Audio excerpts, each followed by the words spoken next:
El bloqueo nos impide exportar a los Estados Unidos. Cuba no puede vender nada en los Estados Unidos. Cuba podría vender en Estados Unidos 50.000 toneladas de níquel por año. Podríamos vender en Estados Unidos langostas y productos del mar, productos de la biotecnología y la medicina cubana.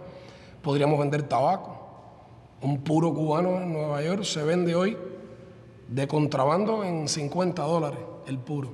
Podríamos vender ron, podríamos vender software, podríamos vender vacunas, productos biotecnológicos. Hoy Cuba no puede exportar absolutamente nada. O sea, Cuba puede comerciar en realidad con todo el mundo.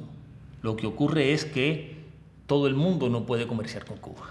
Nosotros adquirimos, por ejemplo, un producto en Argentina y esa carta de cambio, como quiera que se llame, no puede ser en dólares de los Estados Unidos, porque al llegar a un banco, ahí mismo el gobierno de los Estados Unidos la decomisa. Tiene que ser en otras monedas. El año pasado, un importante banco suizo, el banco UBS, Unión de la Banca Suiza, fue multado con $100 millones por el gobierno de Estados Unidos por aceptar una transferencia en dólares de Cuba. Entonces, esas cosas hacen que sea un riesgo definitivamente y que a Cuba le cueste mucho y que Cuba tenga que ser muy disciplinada a la hora de establecer su comercio, cómo va a ser ese comercio. Por tanto, tenemos continuamente que coger nuestros dólares y cambiarlos a otras monedas. Y todos los años perdemos 50, 60 millones de dólares por cambio, por tasas de cambio. Ninguna compañía puede exportarle a Cuba un producto o un equipo si ese producto que esa compañía canadiense, francesa, alemana, japonesa, argentina, tiene más de un 10% de componentes norteamericanos. Cuba no puede comprar el avión Boeing, por ejemplo. ¿Por qué? Porque es norteamericano. Pero tampoco puede comprar el Airbus, porque el avión Airbus, aunque es europeo, la parte electrónica, la aviónica, es norteamericana.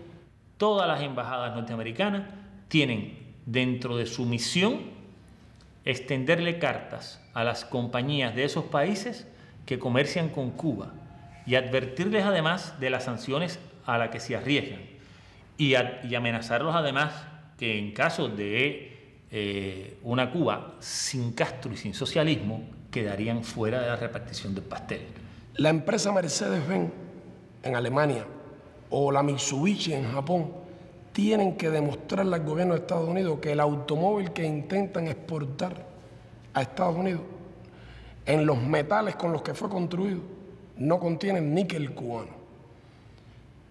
Y hay unos inspectores del gobierno de Estados Unidos que van a las fábricas, revisan los contratos, averiguan dónde usted compró el acero inoxidable con el que empleó para este automóvil. En una empresa en Australia, van entonces a Australia y revisan si la empresa australiana que fabricó el acero inoxidable usa el níquel cubano. Y cuando usted le están diciendo que va a ser condenado, que no se le va a poder permitir vender en Estados Unidos, que sus ejecutivos no van a poder entrar en Estados Unidos, que los hijos de sus ejecutivos no van a poder entrar en Estados Unidos, pues definitivamente para un presidente de una compañía tiene que pensar esas decisiones. Así que el bloqueo es toda una madeja, es una guerra económica que no puede verse solo como un tema bilateral entre Cuba y Estados Unidos, que ya si fuera eso era grave, pero es que el bloqueo se aplica de manera extraterritorial. Por eso Cuba no pertenece al fondo, por eso Cuba no pertenece al Banco Mundial. Hay además órdenes explícitas a los funcionarios del fondo y del banco, que son instituciones que se rigen además por la cuota de participación de los países, y en ambos Estados Unidos tiene una mayor cuota, de que no se aprueban fondos ni programas para Cuba. El año pasado, el Banco Interamericano de Desarrollo prestó en América Latina en condiciones concesionales $9.000 millones.